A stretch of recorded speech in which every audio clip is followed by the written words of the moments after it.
Oh, why, hello. What is going on, everyone? Welcome back to another episode of the H Panel, the show where I bring on guests from all different backgrounds to talk all the things mental health. I'm your host, Harry Potvin, and today I have the pleasure of being joined by Pablo Ohana. Pablo is an ex government PR rep who has worked alongside some of Britain's most beloved and acclaimed talents, world renowned companies, government officials, and respected public figures. In 2017, he also founded the new company Apostrophe, which is a personal management and talent agency for some of Britain's brightest and most exciting talent, businesses, and charities. Pablo was so fun to talk to, and I love his story because it's one that a lot of us can relate to. So I really hope you guys enjoyed this episode as much as I enjoyed filming it with him. And I wanted to thank him again for coming on and having this discussion with me. And now for my favorite part of each introduction, the two inspiring quotes that you guys sent in to start this episode off. Number one that I've got here is, "You can't fill someone else's cup if your pitcher is empty," which also means take care of yourself too. And the second one here is actually from Pablo, and I'm not sure if I already said this one already, but I really love it too. It's, "Never stop believing that fighting for what's right is worth it." Wise words from the man himself. And with that, guys, I hope you enjoyed the episode. Before we get started here, please like, comment, share, subscribe, give 5 stars on podcast platforms. Share with someone who might need to hear this episode. It is a really great one and one that's super relatable, and I really can't wait for you guys to listen. I hope you enjoy. I'll talk to you all soon. Have an amazing day. Peace. I'm Harry Potvin, and this is the H Panel.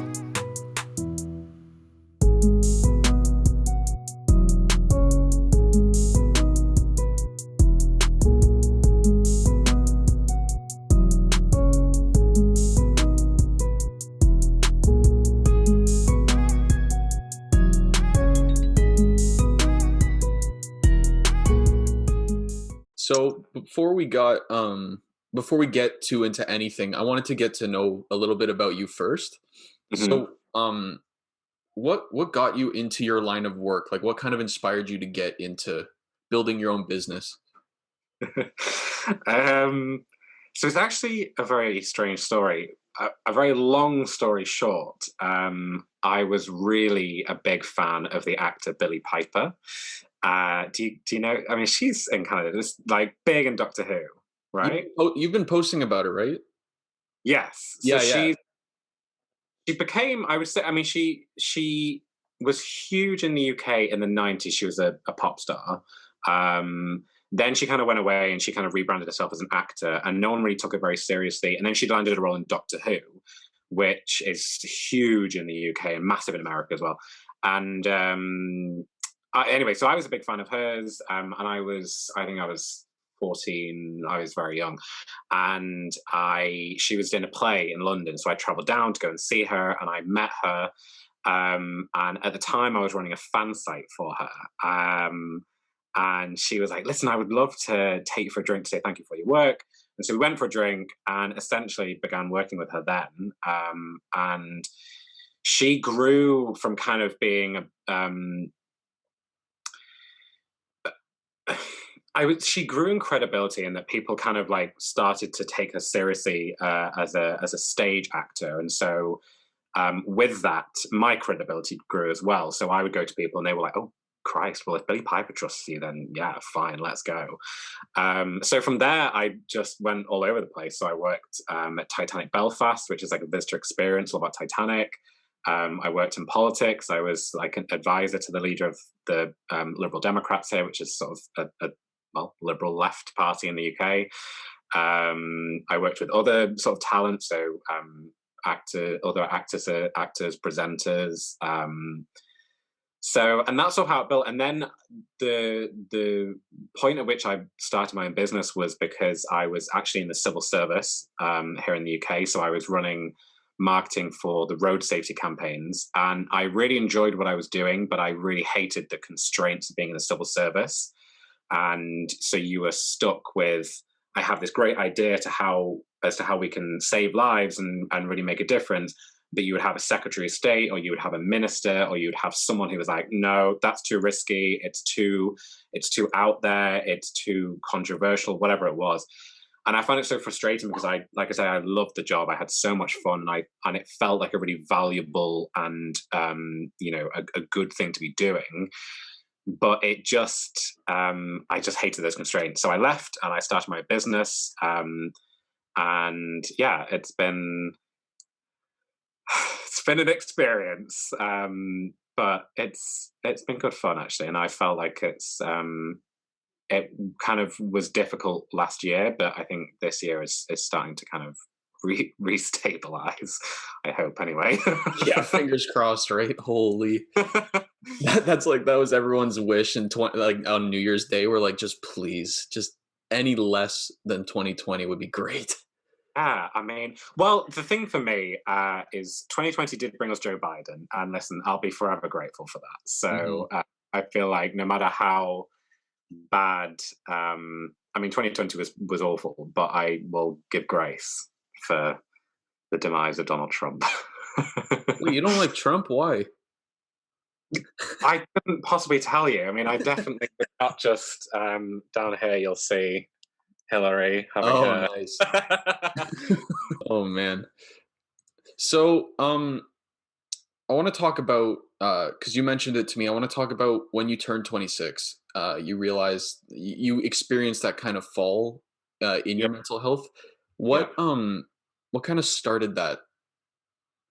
So I think, well, I I came eventually to many kind of realizations and many sort of epiphanies or whatever you want to call it, and it was really my friend said something to me actually, and you know when you go through these things and so many people give you advice and they tell you things, oh, it's because of this, it's because of that, or whatever.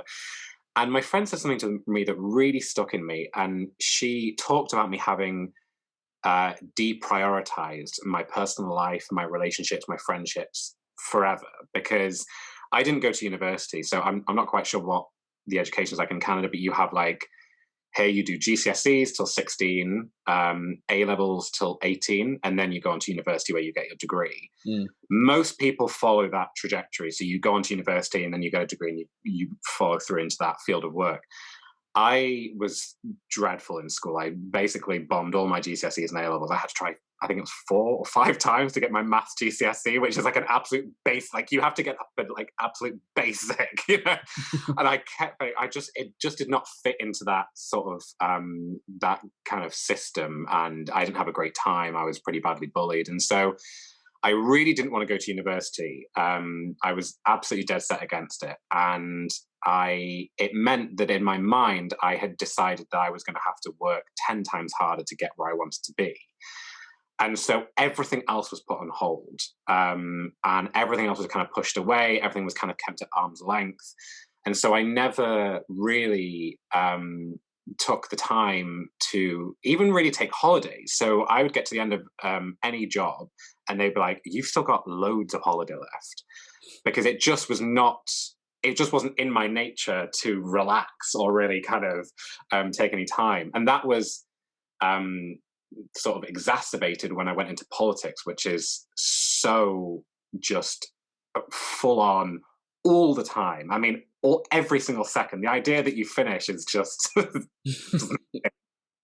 And so I never really came to face any kind of relationship. So it wasn't until I turned 26 that I began seeing someone and ended my first relationship. And it was just so alien to me. I didn't know what to do. And it's really ironic because I spent the last decade defining and refining and refining and refining and really crafting other people's brands, other people's messages, other people's communications, and getting it so right. Most of the time, I would get it really right, and they would say the right things, they would do the right things, they got where they needed to be, they were re-elected, or I got them in that paper, and really got my message out there. And yet it came to myself, and I had absolutely no idea what I was doing. I didn't know what I was saying, I didn't know what I was doing. And ultimately, I think now I look back. I say look back. I mean, I'm still kind of going through it, but I look back on the kind of critical points of that relationship and the subsequent kind of spiraling. And I do take an awful lot. I do think that I have to take an awful lot of responsibility for keeping it at arm's length. That I had treated the relationship like work, and so I would at times I would deprioritize it, or it certainly wouldn't be as important as, you know, if a client called me, or if someone needed my help on a project or whatever it was. And that, when I realized that, was kind of the crunch point. And when I got the message that it had finished, that was the point that it just triggered something that I had never experienced before. And it's funny because, you know, everyone says it would have been so much easier if this had happened to you when you were 15 or something, you know. But this was my first ever relationship, so I had absolutely no idea what I was about to go through. And it's awful. I cannot, like, I mean, I'm sure most people have, you know, have been through this, but I had never been through it, and I had never felt anything like it. And it just went on and on and on. And it was just awful. It spiraled, and it ended up with me. I ended up losing 2 clients because I just was not working. I would just lie in bed all day. In the week following the breakup, which itself was not that great. It was I don't know what the word is, but it was difficult for me to get a message ending things like that, and having to read that I had done, you know, how I had made him feel, and how I had treated him, I guess, to some degree. And so I just lay in bed. I didn't eat. I didn't drink. The week following that text, as I say, I lost 6 kilograms. I just went into free fall, and I didn't really know how to handle it, because I was so used to handling other people's problems. So much of what I do is protecting your brand, protecting your image, or whatever it is, or, you know, crisis PR, as people love to call it. And yet I had no idea how to deal with my own. I just had no idea what I was doing. So I shut everyone out. I didn't really leave my house actually for about 2 weeks, but I mean, that was ultimately the beginning of the spiraling, and that was kind of the turning point, when I realized that I was going to need to do something about this, otherwise it was going to get pretty dark pretty quickly. Yeah. So I think that sort of encapsulates the trauma that is my life. Man, yeah, when you get out of a relationship, all that fog that it gives you is gone, and you're like, "Oh shit." Yeah, it's bleak. It really, and you know, I think one of the things that I have learned following that actually is how to be a better friend to other people, because I actually, during that period, so one of the things I did to help me kind of get through this was that I went through, like, all of my messages, all of my texts, WhatsApps, whatever, and I noted people that I had spoken to, or people that I was friends with, and I wrote their names on post-it notes, and I stuck these post-it notes on my wall to remind myself that if I was ever feeling really down, that I should speak to someone there. And one of the things, it actually, that really helped, because one of the things it really did was show me, I mean, I could literally look at this wall and be like, wow, there's actually a lot of people there. And I contacted every single one of them at some point for various things. And sometimes I didn't tell them what was happening, but sometimes I just called them and would be like, hey, what's the crack? Let's have a conversation about anything. But it made me realize how I could be a better friend to other people, because I suddenly realized all these people were so great to me because they had been there. And at some point, many of my friends had come to me, and I hadn't been there for them because I didn't know what they were going through. And that actually added to my kind of dark period. And I would probably say that it was about 2 to 3 weeks where it was really bad. And it was bad to the point where you could see yourself getting right to the edge, and you were pulling yourself back down. And in a way, it's great, because you realize that you get right there, and then you're like, nope, I'm not going any further. Like, that's my limit. I'm coming back down now. but I had never even been there before, you know, and I had been through most of it in my work life. I've been through some bad times, but I had never kind of been right at that edge. And now I know, and so I speak to people, and I almost felt like apologizing and being like, "I'm so sorry that I just didn't get what you were going through. I didn't understand how bad that felt, and the knock-on effects." Because I realized, you know, that perhaps the collapse of that relationship was the was a catalyst that actually set a lot of other things off in motion. And suddenly, you know, I moved back in with my parents because my parents could tell something was not right. I live sort of 10 minutes away from them. And my mum would come round and she would like drop food round, or my dad would be like, you know, do you want to do this? And they could just tell something wasn't right. And eventually I went round for dinner to try and like give off this impression that I was fine. And just in the middle of eating, I just burst into tears. And that never happens for me. I don't cry, and I certainly don't cry in front of my parents.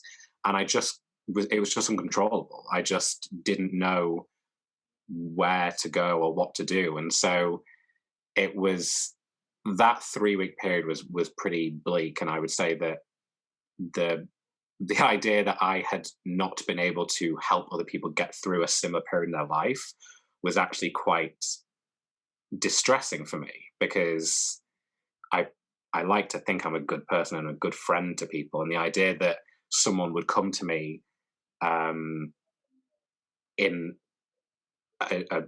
any state of sadness or depression or distress, and I wasn't able to actually give them the tools that they needed to get through it is quite a heavy load to add on top of how you're already feeling, which is not great.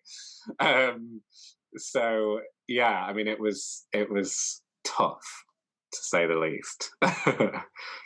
Yeah, absolutely. So in those 2, 3 weeks where you were like at your lowest points, were you Mm. able to express that at work? No, so this actually was during lockdown. So it was the added pressure that I couldn't go out and see anyone. I couldn't go and see my friends. And I actually had been dealing with lockdown fairly well. I always joke with my friends, you know, people go, "Oh, like I really enjoy my company." I'm like, I really do not. I want to be with other people. I want to talk. I am who I am when I'm with big groups of people and lots of friends and doing activities and this sort of stuff. So there was the added pressure that I couldn't just go round to a friend's house and watch a film, or I couldn't just go round and see someone. We couldn't just go and have dinner. This actually happened in the middle of our regional lockdown, where we couldn't go anywhere, we couldn't see anyone. And one of the things that I have always done to kind of tackle any sort of stress, or any kind of, if I'm going through something stressful at work, I would go swimming. But all our pools were closed as well, so there really was just nothing that I could do to get out of this. And so that made it a lot harder, actually. And so I couldn't express. I couldn't just go to an office, do my job, and be distracted, because there was nothing to distract me. I was just sitting in my room. I was just lying in my bed, and I mean, basically just crying. I mean, I just basically cried for 2 weeks nonstop.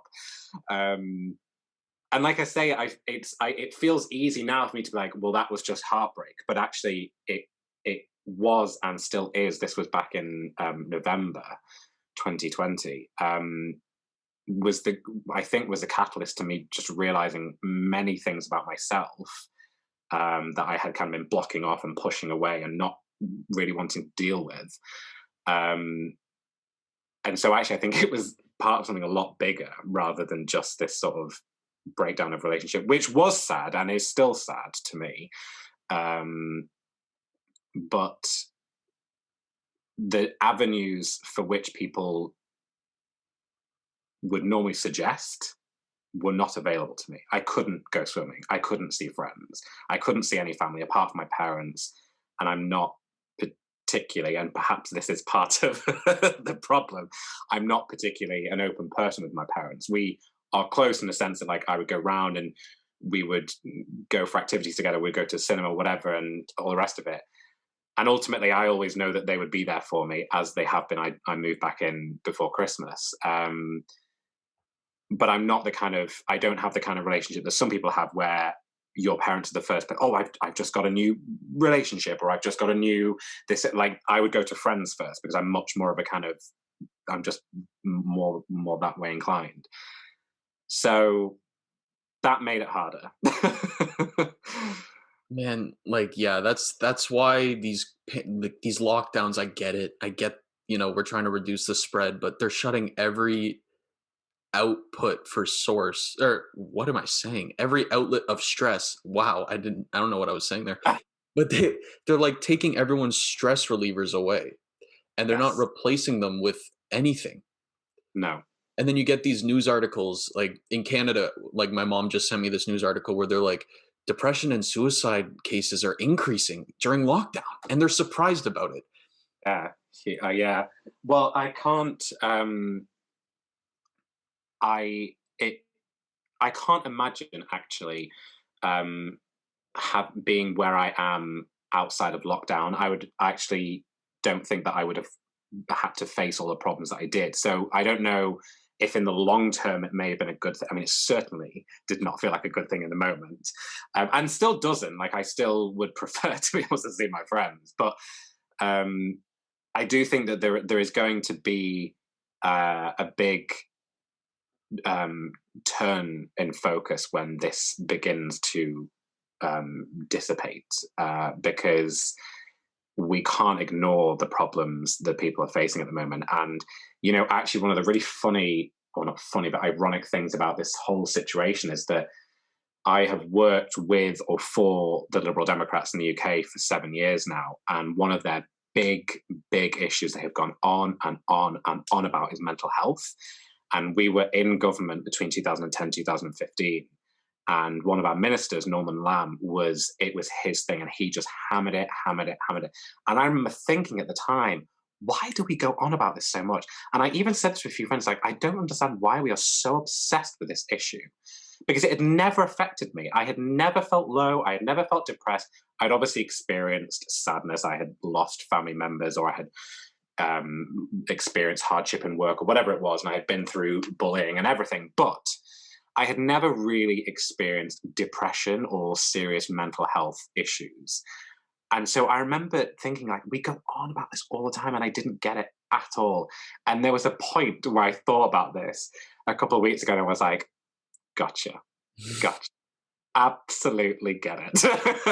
I remember thinking, like, how, you know, great it was that we had someone like Norman Lamb to really champion those issues for us as a party, because actually there must have been so many people going through similar things to what I'm going through now, who saw someone being like, he's speaking my language, he gets it. Because everything that he was saying then, I totally get now. And I worked for the party. I wasn't just an outside, like, I was involved. I was really intimately involved with the party and our positions. And yet that was one of the things I just didn't get. I just couldn't get my head around it. So I think that some of his work maybe will come to light now, or towards the end of this crisis, when we start to understand how much this has taken a toll on people. And I think it could be quite serious. Yeah, that's the beauty behind all of this madness, right? Is like people are starting to wake up and be like, "Oh yeah, your brain is pretty important." Yeah. And I think the self-care of that, and recognizing the self-care of that is part of this crisis. And I think it's all well and good to say, eat well, wake up early, do some exercise. But when you are stuck in your house on your own, and you can't see your friends, like we can't even see our friends outside. There was a period where we could at least go and sit in someone's garden.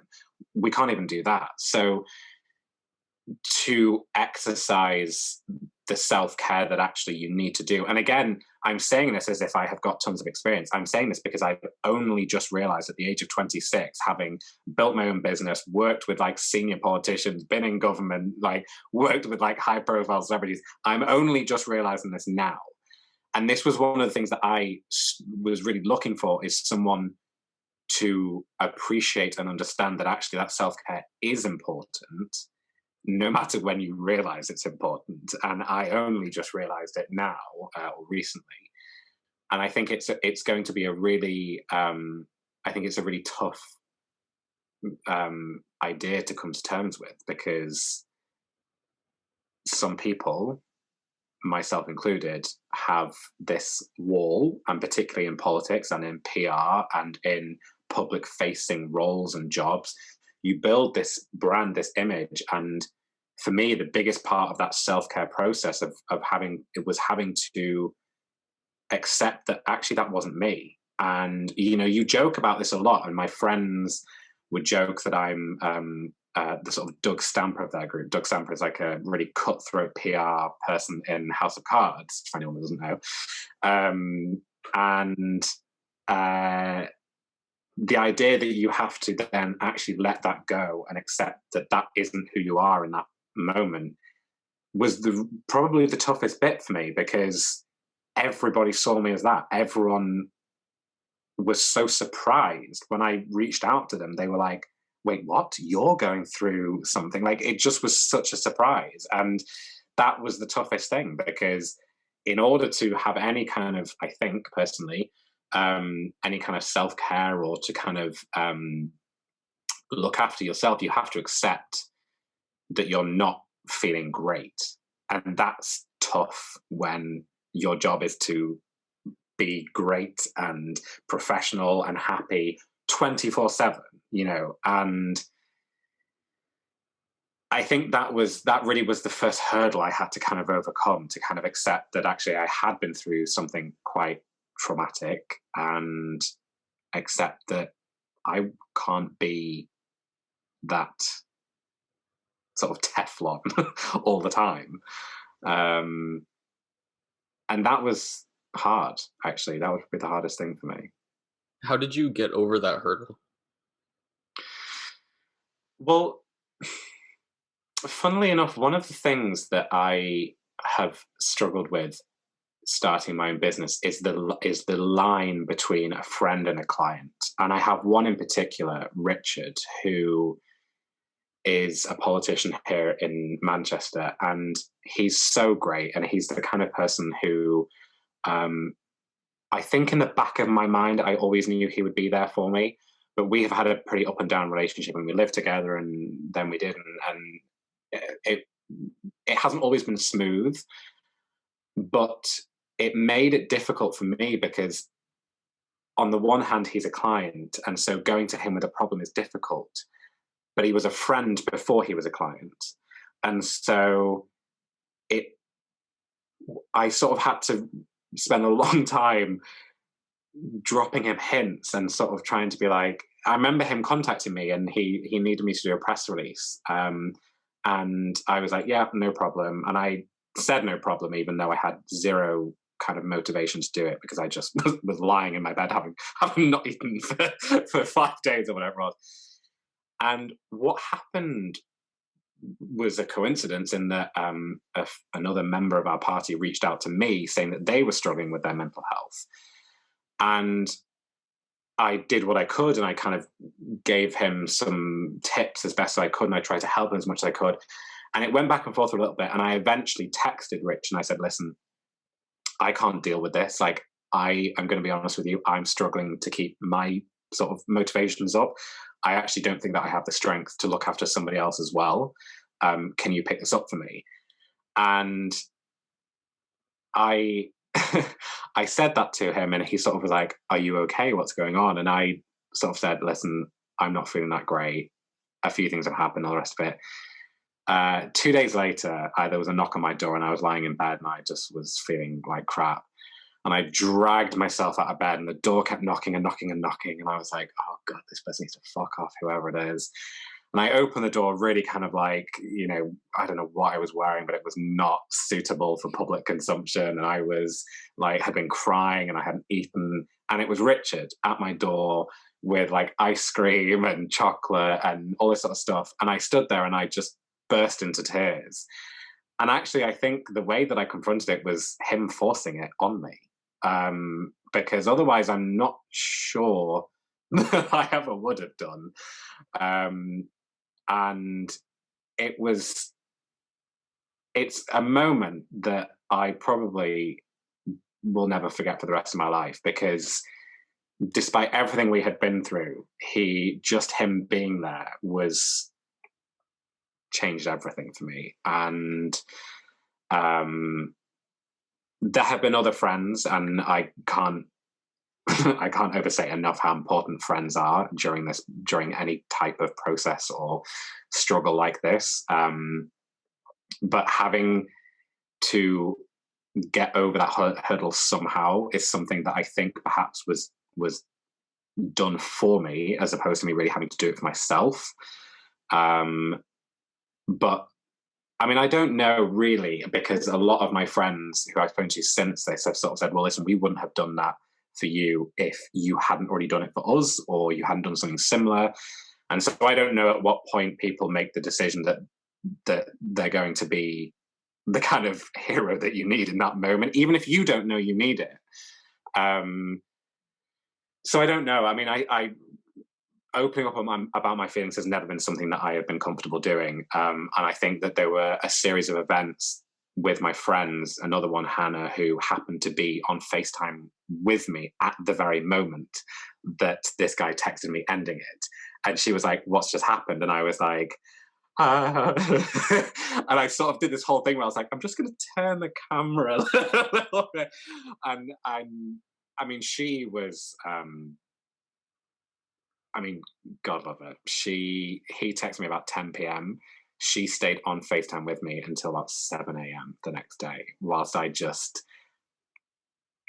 went through this just horrific process of, dealing with what just happened. I mean, she didn't sleep at all. I didn't sleep, and she had work the next day. I was fortunate enough that I worked for myself, so no one really would have noticed that I didn't turn up the next day, but they would have done that she didn't. So I think those barriers, of, as you say, about having to kind of break through them to open up to people, were to some degree taken away for me. But having to break through them nonetheless was difficult. But I think it goes back to what I was saying before. You have to accept that I wasn't invincible. And I had built that reputation for myself. No one did it for me. I made a point of being the kind of tough, nothing bothers me, I'm a cutthroat PR, I had made that decision. And so it was up to me ultimately to tell people when that wasn't the case. And I think I'm very, very fortunate that I have just an incredible series of friends around me. And there's no way I would have got through this without them. Not a chance. Yeah, man, friend, that's an important message for people, because when you're a friend of someone who's going through it, like who's struggling, you often want to be like this hero who gives them the right advice or who tells them exactly what to do. But like, to your point, you can just show up at their door with a bucket of ice cream and they won't forget it. Yeah, no. And in fact, actually, there was a series of friends, and I remember when I started to kind of drag myself out of this pit, that I wrote them all a card, actually, which helped me kind of process how I felt about them. I mean, I don't want to do myself down. I think I've been a good friend, but I think there have been points at which I have not appreciated how important they are. And there was a number of them that I wrote to and said, listen, whatever happens. I mean, at this point, I was still going through the breakup, and I was still in contact with him, and I was, it was a real roller coaster because I would feel like I was going through a really good day or a good week, and then I would get a text and it would drag me back to square one. And I think that's another kind of learning curve for me, is learning when to kind of start drawing lines on that, because I was allowing myself to be pulled back in. And to be totally honest, I still am. I am still in contact with him because I'm still trying to kind of figure out what happened. But you have to at some point drag yourself out and say, enough is enough now. Like, this has gone on for 2-3 months. And if I don't start to, bit by bit, and I really do mean bit by bit, like one thing at a time, if I don't start to pull myself out of this, it's never going to happen. And writing to my friends to say, listen, I am still going through this, but what you did for me, I will never forget, actually helped me sort of release that kind of that positive energy. And it sounds so cliche, but actually to feel good about myself, I wanted to tell them how they had got me there. And there were a handful, maybe 3 to 5 people without whom I just would not have made it through. And they needed to know that, because there may come a point where I forget it or I don't appreciate it. And they needed to know in that moment that it was thanks to them that I had was making it through. And again, as I said about sticking on the sticky notes, reminding yourself in that period that you do have people who are there for you is so important. My God, it really, is just, you cannot understate, or overstate rather, sorry, the importance of your friends. And I really, I really learned that. Yeah, I think I think it must be the most important thing I learned was the people around me. I honestly remember I said to one of my friends one day, I was just blown away by the kindness, the understanding. I mean, people, I'm not exaggerating. And if anyone who knows me, if they listen to this, will be like, he's exaggerating. I'm not exaggerating when I tell you that there would be video calls with friends that went on for 12, 13, 14 hours. It was just nonstop. And they would just sit there, and we weren't necessarily talking, but they would just sit there and they would just be there, and they would listen to me cry, or they would listen to me make dinner, or, well, actually I wasn't making dinner at that point, I'd stopped eating. But like, once I'd started to get on that path to recovery or dealing with it, they would just be there. And I can't believe how many people sacrificed so much to be there for me. It was breathtaking, actually, how many people did that. And so I think it's by far the most important thing. It was, it was amazing. And I just think that anyone going through any type of difficulty, I think the best thing you can do is very quickly go to friends. As soon as you can, because it's amazing how they're there for you. I had my friends sent me presents in the post. One of my friends sent me like a mini Christmas tree, because I love Christmas, but obviously this Christmas was crap, because not just because of lockdown, but because I was dealing with this. And so I got sent like a Christmas tree in the post, or my friend sent me like a special knife from Marmite, because I'm a huge fan of Marmite. And I was just blown away. And I think it's so important that you reach out to friends when you feel like that, and I still am. I'm still, this evening I'm having a quiz with all my friends for my first job, and we're all getting together, and it's so important. Like, I feel like I can't overstate it enough. So yeah, I think that would definitely be my main takeaway, actually. Yeah, man. You often in those moments, like when you're at your lowest, you often forget how important your friends are, or the fact that they're even there for you. So Yeah. it's important to try to remind yourself. I know it's hard. Like when I was, even now, like when I struggle, it's like you forget. You're like, I'm alone. Yeah. it's so easy to do that, and it wasn't until this is such a random and convoluted explanation, but one of my well, actually my favorite singer, um, who had posted something on Instagram from this account that said, you may feel lonely, but you're not alone." And that was the point that I did the sticky notes, and it was just having that visual, constant reminder that even if you feel like you are, you're not. And some people may choose to do that with family. Maybe it's your mum and dad, or maybe it's a sister or a brother. But I would wake up every morning and I would see that wall, and I don't know if this is the same for everyone, but mornings were the hardest. Like actually just getting yourself out of bed felt like if I just got out of bed any point of the day, that was a success, Mm. and I mean that in all sincerity. Like that was a win. So to drag yourself out of bed and see something on the wall that literally said, you have a group of friends here, you have a group of friends here, you have a group of friends here, this person you can call, that person you can call, it just helps to push the idea that you're alone out of your head. And that's so important, because when you feel alone, you just wallow and you don't do anything, and you just lie there, and you can't do that. You just can't, because it just lasts forever. And I felt like 3 weeks was enough. Eventually. Yeah. Yeah, man.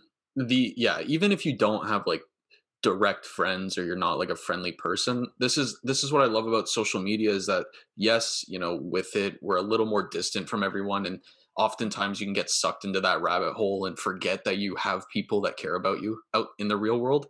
But even if you have no one, there's 8 billion people. There's Yeah, someone on like Instagram or yeah, Twitter who's going to be like, "Hey, I want to listen." yeah. And it's easier to find those people than you think. Mm, I was it you I don't know how much of this is exclusive to me, but I was really surprised at how many people would just say, "Oh, hey, like, how are you?" And I would say, "Oh, yeah, I'm fine." And they'd be like, "But are you?" And it was almost as if I was suddenly given, that half my job is lying, or embellishing, shall we say, that people could see straight through it. That people who I don't know that well, and in fact, a good example of this is a mother whose son helped in one of my political campaigns. He was, he went on camera to say that he endorsed our candidate, and she just randomly, completely out of the blue, messaged me asking me how I was, and I was like, "Yeah, I'm fine." And she was like, "Are you?" And I was like, "Yeah." And she was like, "Are you?" And I was like, "Well, actually, no." And she was like, "I just had a feeling," and it was very strange. I mean, and that's not, she is someone that I'm friendly with, but I wouldn't see her on a day-to-day basis outside of lockdown. I wouldn't even see her on really outside of a campaign period. She helps us with our campaigns, but and so it was weird. You found people in places that you just would never expect. And she said to me, "Let's go for a walk in the park. If you need to call me, then call me." And it was, as you say, there are so many people out there that you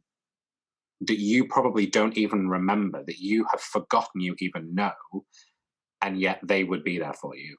And it's so strange. It's so bizarre, but it is true.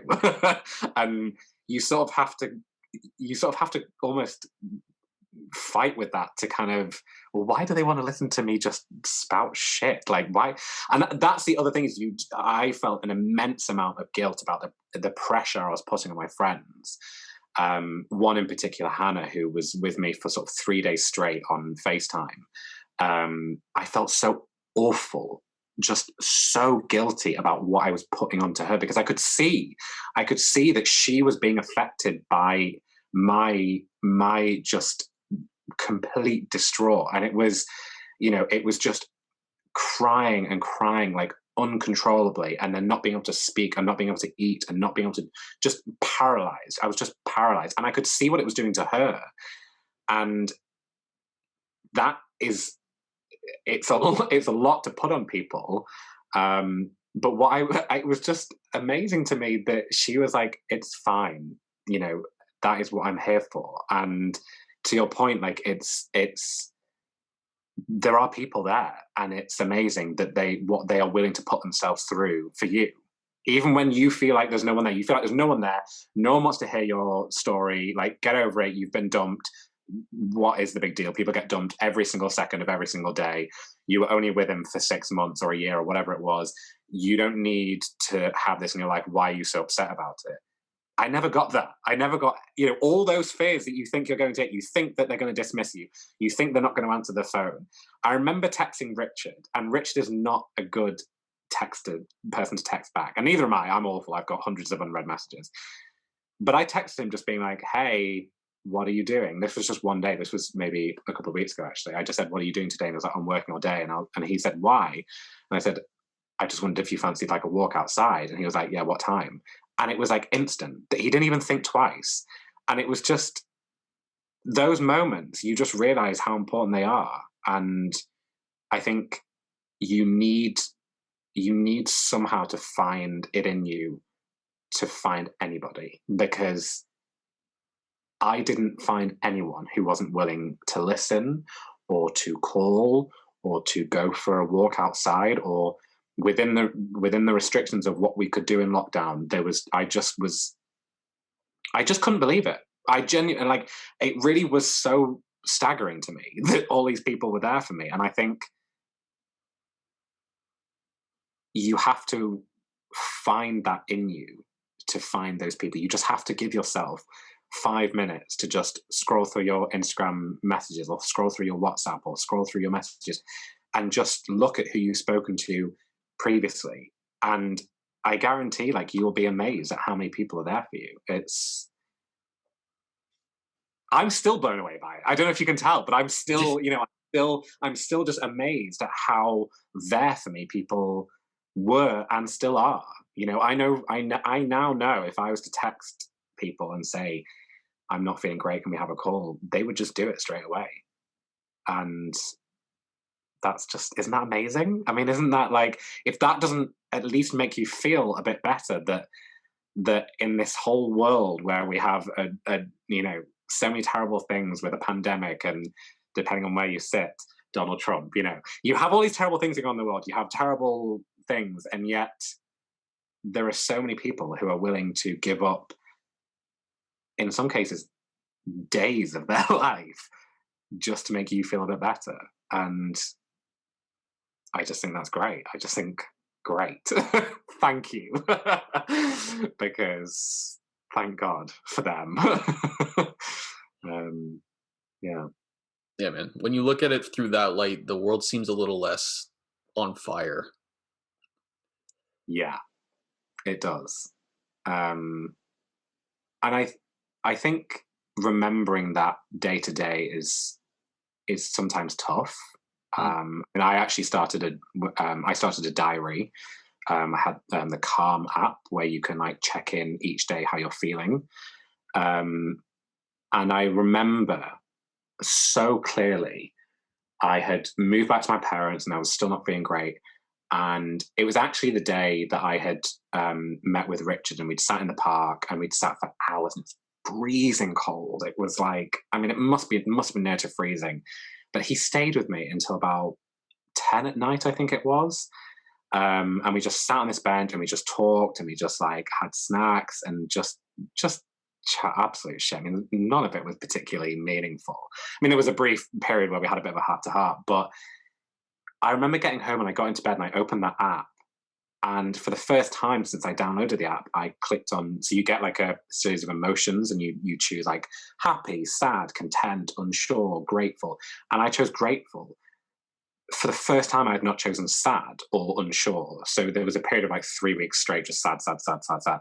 And I chose grateful. And I realized that, like, actually everything I was about to write was how grateful I was for people like Richard, for people like Hannah and Emma, and all my friends who had been there for me. And remembering that is so key, because I can now go back and I look through these emotions, and you see, like, this whole month of just, like, red, sad faces. And then suddenly there's a grateful one. And you go, yeah, I remember that. I remember the moment, like, exactly the moment that I decided that actually I was not feeling, well, I wasn't feeling great. I was still feeling sad about what had happened. But actually my overwhelming emotion that day was how incredible all these people around me were. And actually, I didn't say it before, but like having that diary and going back and seeing those things was really helpful to me. Actually, I would recommend it to anyone who is going through anything not great in their life. Yeah, yeah. Man, what I love about this story is like you went from, your business top of the world, you think you've got it. Well, you've got it. That's not what I meant. But like in your head you feel like you've solved everything, and then you go through this event that like you almost, because I've been through there too, like relationship breakups, they're awful. But when you're going through it, you're like, I don't want to tell anyone because everyone's going to be like, get over it. So you Yeah, go through something like that and you kind of put it in the back burner because you don't want to let it out. And then it like intensifies for weeks. But yeah, then your story shows like there's people out there, regardless of who you are, regardless of your past or anything yeah, like that, who are willing to help you. And so that's what I love about it, is because like you can think you've got it going on, but if you put your mental health in the back burner, like what am I trying to say here? Like success for me is determined by, the friends you have, the job, yeah. yes. But like your mental health stability, almost, I don't know how to word that properly, but like once, No, I totally see what you're saying, and I think it's you, if you aren't prioritizing your own, well, yourself, your mental health, your self-worth, your emotions, your feelings, then no one is invincible. Eventually that is going to come home to roost. It is going to explode at some point. I think that's what you're saying, is that you have to manage that earlier. And I think that is what I learned, is that I had just been pushing that away and just not dealing with it at all, and it just exploded in the most just cataclysmic way. And in order to stop that from happening, I mean, I've learned that now, but you have to manage those emotions and those feelings earlier, and you have to look after yourself. And like you say, it's great that you have this job. And I felt like I felt like I had everything. I felt like I was where I wanted to be. And the fact that I had worked with these people, I remember people saying to me, like, what would your dream job be? And I was like, I've already done it. That's the problem. Like, I'm working with all these amazing people. Like, what more could I want? Um, and then something like this happens and you realize, oh, actually, that was it, and that, to your point, you have to look after yourself and your mind and your feelings, because if you just keep pushing them away, as I did for 26 years, I just was like, nope, shut that off, close that, no thank you, that's dealt with, they're not dealt with, they're just there, they're just waiting to just explode at some point. And you think you've dealt with it, and let me tell you, you have not. At least I certainly had not. So I think, yeah, you're right. It's a really tough thing to accept, and I mean, it's the stages, isn't it? It's like the stages. You have to accept that that is what you're going through, and you're not going to deal with anything until you accept that that is just, that's it. That's who you are. That's what you're dealing with. Um, and that's I think that might be harder for some people. I know lots of people who can deal with it totally fine. I wasn't one of those people. So yeah, I think it's a really hard. I just think my overall takeaway from it is to just, you have to look after yourself. And it sounds so cliche because everyone says it, and this is the thing that I really really struggled with when, people in the Jones like, you've got to look after your mental health, and I was like, oh, stop it, like, I'm fine. It's so true. And I think it's so important that people like you do what you do, because there are times when you don't know, you feel like no one else is going through what you're going through. And I remember speaking to my brother's girlfriend, and we get on so well. She's a big Hillary Clinton fan like me, and she turned to me and she said, I remember my first breakup, and I remember thinking that no human in human history had ever made it through this. I just didn't believe it. Like, it's not possible. You are not going to make it through this. It won't happen. And I remember thinking like, oh my God, she really gets it. That is how I felt. I was like, there is just no way. I am not going to make it through this process. And she was another person who was really influential in dragging me through what I needed to go through to get out the other end, or to start getting out through the other end. And it's, yeah, it all, for me, that's what it came down to, is other people. I would love to tell you that it was all down to me, but it really was not. It was down to other people. And that's okay now. I think that's okay. It's okay that I lent on my friends. I mean, I feel bad still that I put immense amount of pressure on them. But I know that they know I would do it for them now. And I think that ultimately that's what has to get you through. What, if that's what it takes to get through, then that's what it takes, because you have to get through it. And they know that, and ultimately you will know that, maybe not in the moment. But yeah, it can feel bleak, but it's funny because it can feel so bleak, and yet I'm sitting here talking to you, and this last week has probably been the best week that I've had for a very long time. And it's kind of so strange for me to talk about it, because I almost can't accurately describe the pain I went through anymore. I remember it being so bad, but I unless I was to really go back through my diary. In fact, I did do this the other day, and when I was speaking to a friend, I went back through my diary, and I didn't recognize the things that I had written. And I remember thinking like, wow, how far have I come, that I would go through my diary now on the Calm app, and I would not remember or recognize the things that I was writing. And the things I was writing were pretty dark. They wouldn't, and I just wouldn't be able to recount them to you now. And yet this week I have potentially got 2 new clients. I have potentially picked up a new employee, my first employee, maybe. And I'm in such a place that it almost feels like I'm over it. And I'm not, because I'm still going through, I still wake up and I still have to kind of get into my routine. I have to make sure I do some exercise. I have to kind of do all that sort of stuff. But when I do those things and I speak to people, you do get that step closer to being like, I'm all right. And I just think it's one of those things that you, unfortunately, I'm not sure that you know until you go through it, that you just have to go through it. And it's shit. It's really shit. And I can see, because every time, I say stuff in your face, it's just like, I can see that you've been there. And, I don't think that it's not something you can fake. You can't bullshit your way out of that. And that was another thing that I struggled with, because frankly, a lot of my life has been doing exactly that. It has been kind of sort of faking it till you make it. I didn't go to university, so an awful lot of my career has been just jumping onto every opportunity I can get and just kind of working through it until it pays off.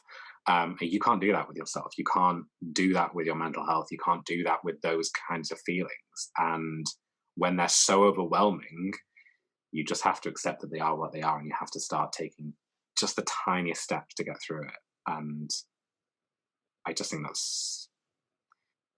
I've learned a lot. Let's just, I thought I was sorted. I honestly thought my life was in check, but oh boy, it was not. Yeah, and accepting that is hard as well. Accepting that you didn't have it together was really hard for me. But you're not going to get through it until you accept it. to be blunt, and I think I can say this now because I've had a good week, and I have managed to push out a lot of negative feelings and thoughts this week. So I don't want to sound like I'm being really flippant now, but right this moment I'm in a good place, and so you can say these things. But it will be totally justified that I come off this call and I feel like shit again, and that'll be fine. But I can look back and say, well, do you know what? An hour ago I felt great, and that's much better than where I was 2 months ago, where every moment was terrible. So, you know, that's that's a step, and that's all you can hope for when you're in those dark places. Um, yeah, Yeah, seriously, highlighting the baby steps is like you need that because you forget so often. You're like, I'm still in the shitty place. It's like, well, I smiled this morning. I laughed exactly, at a joke. exactly. You're so right. Those small steps are, because they're so small that you don't recognize them, right? Mhm. And this is so important again about my friends is, and I'm sure you've had the same thing, is that my friends would stop me and be like, Pablo, can I just say right now, you're cooking dinner. My friend Hannah did this to me. She was like, you're cooking dinner, your own dinner, for the first time in 3 weeks. You're actually in the kitchen. And I had just not thought about it because I mean, I was like making like a toasty. Like I was not but I was making something. I hadn't eaten for so long. I was just like, I would have, for some reason, bananas was my thing. I was eating loads of like, I was having like maybe 2 bananas a day, and that was kind of it. It was for some reason the only thing I wanted to eat. But that was the first thing I made, a like Marmite and cheese toasty or something. And she was like, you need to just check in at this moment. And she stopped me. She said, just look at what you're doing. 2 weeks ago, you were lying in bed. You weren't eating. You weren't drinking. You weren't sleeping. You were just lying, paralyzed, staring at the ceiling, checking your phone every 10 seconds to see if he texted you back. Like, that was it. And so, like you say, those moments, like now, I don't want a cheese toasty. I don't want to eat a cheese toasty. I want to eat something nicer than that. But in that moment, that was so massive. And like you say, like, it's so small that it's so big that you don't notice it. Do you know what I mean? Like, it's such a massive moment, but you can't recognize it because you're so consumed by feeling like shit all the time that you almost need someone to be like, whoa, just check in with what you're doing right now. Like, that's massive. And it seems so ridiculous because it's a fucking toasty. But I remember that moment. I remember her saying that to me. And I remember sort of like kind of panicking a bit. And she was like, no, like, this is great. And I was like, oh, like, what's going on? And she was like, this is so good. And I was kind of like, yeah, I think so.